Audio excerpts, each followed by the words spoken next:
12 April রোজ শনিবার বাংলাদেশে এক ইতিহাস হয়েছে ঢাকা সরোয়ার্দীর ময়দান। আবারও এক ইতিহাস হতে যাচ্ছে 26 এপ্রিল রোজ শনিবার ঢাকা সরোয়ার্দীর ময়দান। বাংলাদেশে আহলে সুন্নাত ওয়াল জামায়াতের সমস্ত পীর মাশায়েখগণ এবং আলেম ওলামাগণ ডাক দিয়েছেন ঢাকা সরোয়ার্দীর ময়দান।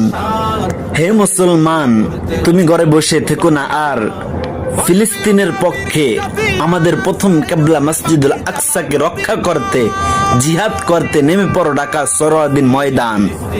রক্ত দিতে হলে রক্ত দিব, তারপরেও আমাদের ভাই বোনদের রক্তকে আমরা বৃথা যেতে দিব না।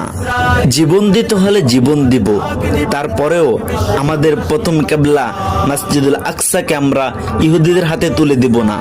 আমাদের প্রথম কিবলা মসজিদুল আকসাকে আমরা রক্ষা করব এবং বিজয় করব ইনশাআল্লাহ।